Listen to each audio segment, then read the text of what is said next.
What's up, everybody? It's Curt from Triad Hip Hop Podcast. Today, I'm just doing a quick Lost in Thought segment because I've been really, researching all these recent cases that we have where someone's killed by police in their own home, in their own comfort zone. And, I really wanted to kind of delve deep into these to see what is going on. Is there some sort of pattern here? Is there some sort of, coincidence or anything?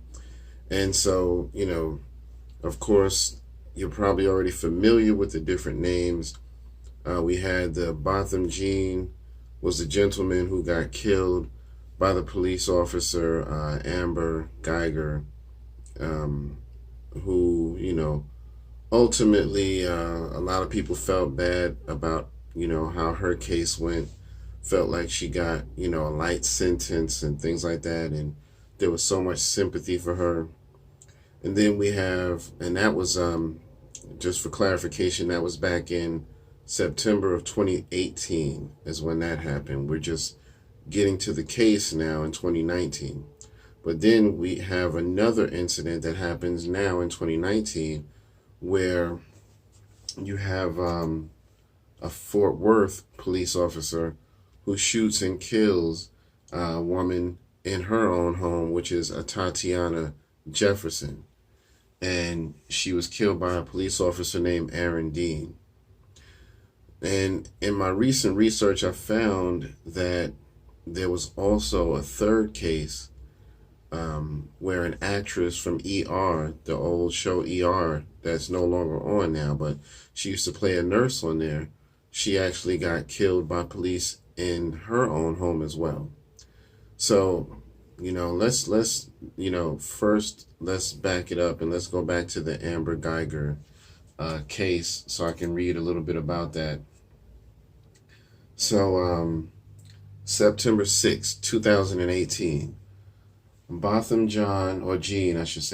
Gene, an accountant at the international auditing firm PricewaterhouseCoopers, is in his apartment eating ice cream when Geiger, who has just capped off a 13-and-a-half-hour shift as a Dallas police officer by helping a SWAT team arrest three suspected robbers, enters through his Bothem Gene's unlocked door and fatally shoots him in the chest after mistaking him for a burglar. And moments after shooting him, she realizes she's in the wrong apartment. So, the thing is, I'm sure a lot of people on the other side, on the cop side, are going to look at that and say, well, hey, she worked a 13-and-a-half-hour shift and she was tired. She didn't realize what was going on. She wasn't there mentally. And I'm sure that was a part of the issue, but that wasn't the complete issue. There's way more to that than just her being tired. Okay. So you come into a situation and you open a door, it is unlocked, and you see somebody there. Now, this person is unarmed.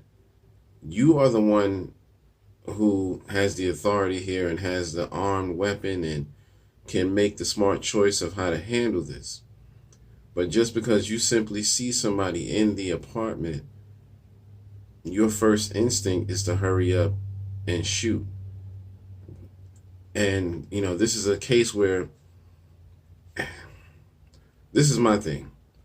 The whole concept of allowing officers what they call lethal force is what really gets me. Because to me, you're not giving them a certain amount of respectability and accountability when it comes to that term. Because you're basically saying, hey, in a gray kind of way, kind of giving them this gray area. If you decide that you feel threatened, you're allowed to use lethal force, meaning you're allowed to use your weapon and shoot at this person enough to kill them just because you felt threatened. Now, to me, there's a lot of gray area in that, and that's not fair, because the police, they didn't used to operate like this. You know what I mean? They didn't operate like this. When they came across somebody, whether they had a knife, gun, bazooka, whatever, we both pointing them shits at each other. You got your gun, I'm the cop, I got my gun. And the smart cop is just telling you, put the weapon down or I'm going to shoot. Put the weapon down. And then if you don't comply, you know what I mean, then they give you a certain amount of time. Okay, I've asked you 2 or 3 times. You're not complying. Fine, I have to shoot. Boom. We got to take this out. That's understandable. But when you roll up on a situation where your first instinct is, oh, there's somebody in my house, and within less than a minute, you're shooting this person. To me, that's where the issue lies, because now the term lethal force allows officers to be on edge, if you will. You know, they're walking on edge now. They're walking on eggshells. So now now that kind of warps the perception a little bit. So now you got officers walking around like, oh shit, now what do I consider lethal force? You know, should I consider somebody running up to me lethal force? Should I consider somebody talking back to me lethal force? What and so now they're empowered to make their own decision when it comes to what is considered lethal force. And to me, that's not right. You have to be smart and try to manage the situation in the moment, not just go from 0 to 10. You know what I mean? I talk about this in my last book, being a reactor versus being a responder. You know what I mean? Emergency responders are supposed to help people. That's why they call them emergency responders, because when you respond to something, that means you were prepared and you know how to act accordingly and in the best fashion to keep someone from getting hurt, to keep yourself from getting hurt, and to keep the other person from getting hurt. You keeping that to a bare minimum. So, and I apologize if I'm a little stuttery. You know, I'm just a little passionate about this whole situation. So, so you got the Amber Geiger incident, and like I said, of course, a lot of people are upset at that. But I take more issue with the fact that an officer jumped to a conclusion so quickly without rational thinking. And that's becoming the norm now when it comes to officers, just jump to something without really rational thinking. And a lot of officers are probably going to think, well, what's wrong with that? Because if you feel threatened, you have a right to lethal force. If you feel threatened, you have a right to defend yourself. But see, sometimes you got to look at it as, what are you really defending yourself from? You know what I mean? You're coming to a conclusion sometimes before there's even something to defend yourself from. Now, that's also a gray area, you know what I mean? Like I said, but if you really come from the generation I come from, no, officers were never perfect, because of course you had the Rodney King incident that happened during my time when I was a kid. But when it comes to the decision making as far as whether to use lethal force, that's what I take issue with you walking around on edge. Like, it's almost like you're just shaking, like, make one more false move and I'm killing somebody, and I take really big issue with that. But then you have the issue of Atatiana Jefferson, like I said, who was killed by the officer Aaron Dean. And so basically in his situation, a concerned neighbor calls the cops, because they're concerned about Miss Jefferson's welfare. And so they say, hey, go by there and do a welfare check. I don't know, something just don't seem right. I think you should go by there. Maybe they thought it was too quiet. I think I heard that maybe the door was open or something like that. And so, they were concerned. I'm not sure if that part is correct as far as the door, but, whatever it was, they thought something was going on. So there's nothing wrong with that. And then when the police get there, and, they come up to the front door, and it's, I think, multiple police officers, and one of them decides, okay, I'm going to go around the back just in case this is some kind of break-in, because if they try to run out the back, of course, he wants to be ready. I get it. So far, I'm with you. But let me read to you what happens here. So, says a former Fort Worth police officer who fatally shot a woman while she was at home playing video games over the weekend was arrested and charged with murder on Monday. The latest development in a case that has sparked national outrage. Now, the officer, Aaron Y. Dean, who is white, resigned before they had a chance to fire him because, obviously, I guess he knew, there's no way I'm not going to get fired over this, so let me go ahead and hurry up and resign. So it says police officers were responding to a call from a concerned neighbor when Ms. Jefferson, who was 28, was shot through her bedroom window.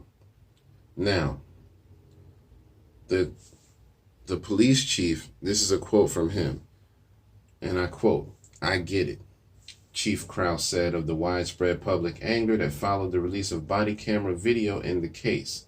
It showed that Ms. Jefferson had been given no warning, that it was police officers who had crept into her backyard, shined a light into her bedroom window, and then shouted, "Put your hands up, show me your hands," immediately before firing a single fatal shot.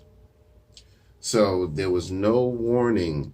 Hey, this is the police, Fort Worth police, put your hands up. They just went straight into, put your hands up, show me your hands, boom, shot.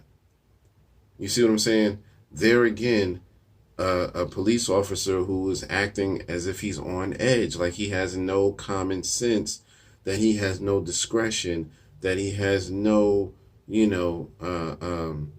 remorse as to what's going to happen to a person that I, overreact to.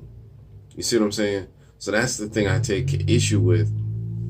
So this woman is in her home playing video games with her nephew, and then instead of him trying to give her a chance, he doesn't waste any time, just like the first case.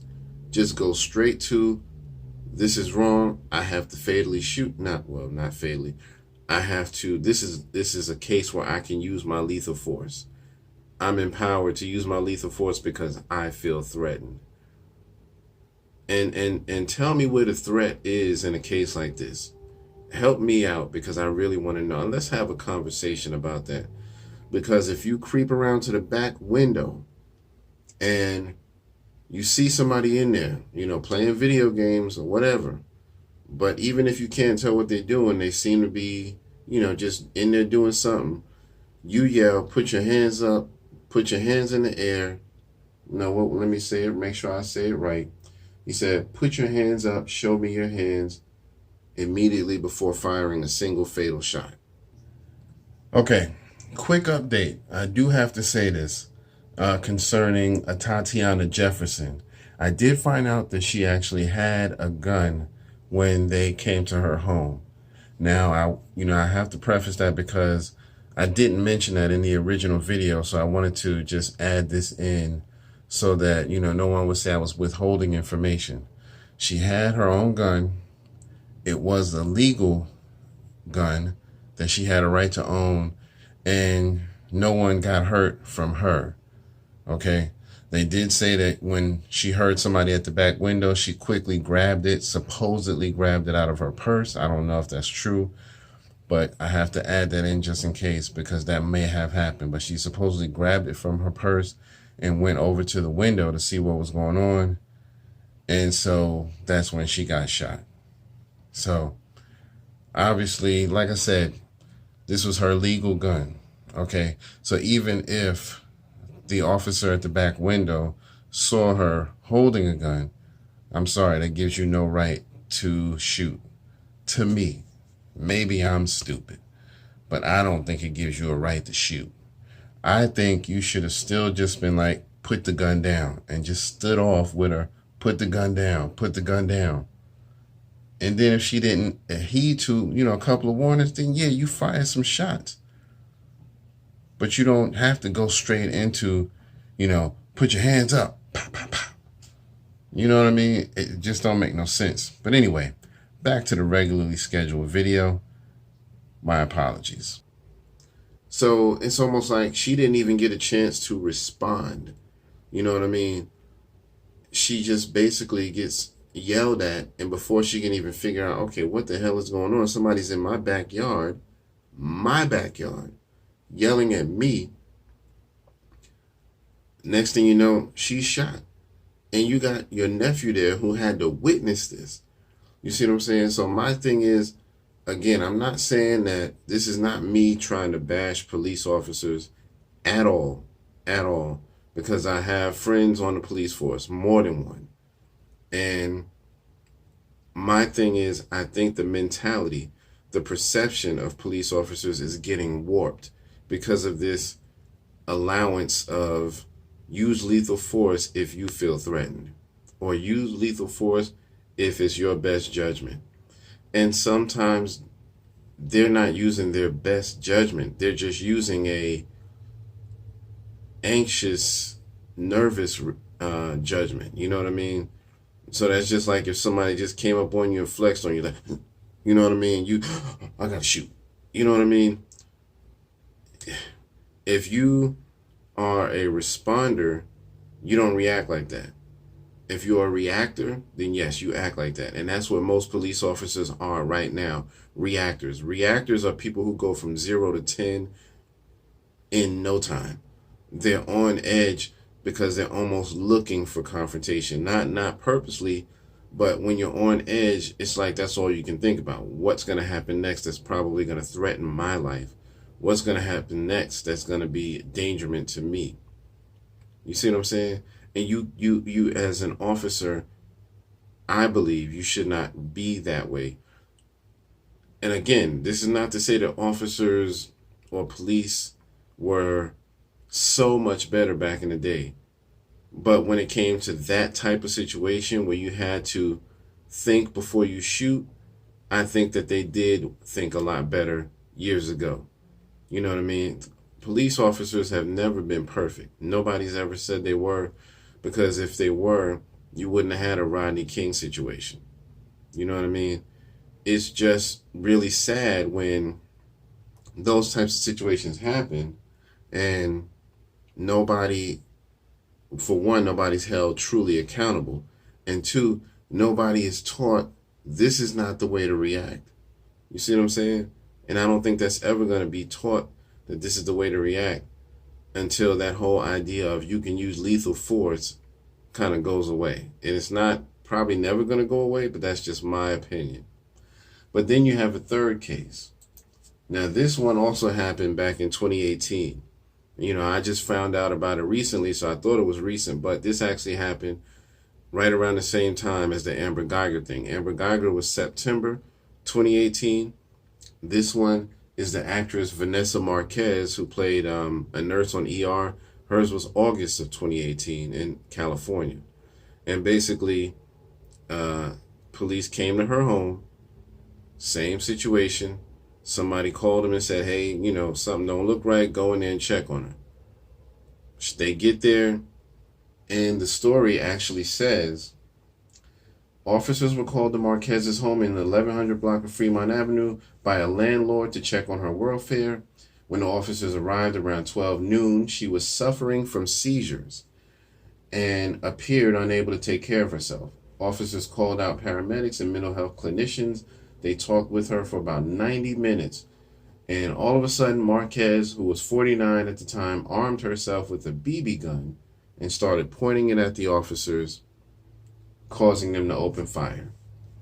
Now, see, this is what I'm saying. You know what I mean? I get it. You know what I mean? Somebody waving a gun, that's enough to put you on edge. But even years ago, they didn't do that. You know, we're going to be pointing some guns at each other, but I'm still going to tell you, put that motherfucking gun down. I'm not just going to immediately fire on you. That's my opinion. Y'all can say I'm crazy if you want, but that's my opinion. You should not just go straight into emptying a fucking bunch of bullets into somebody. Now, the reason this situation sparks my interest even more is because it says here they come there and she's having seizures. And they trying to help her for 90 minutes with a clinician. She's not being very responsive. And then she grabs a BB gun and starts waving it at them. Help me out. Is that a cause to fire a weapon? I get it, you know what I mean? But my thing is, if it was a BB gun, first of all, wouldn't you would have seen it if she was kind of in a seizure state where she just, you didn't notice that there was a BB gun, you know, just laying around or something that looked like a real gun? She was able to just grab it from the side and nobody noticed it was there. Number two, if she just coming out of a seizure or some kind of crazy state like that, what harm can she do to you? You see what I'm saying? So that's just all my theory, man. And I just feel like officers are reactors now instead of responders. So let's have a conversation, man. I just wanted to get that lost in thought. This is your boy Curt for Try It Hip Hop Podcast. Keep the conversation going. Let me know your thoughts, and we'll go from here. Thanks. Peace.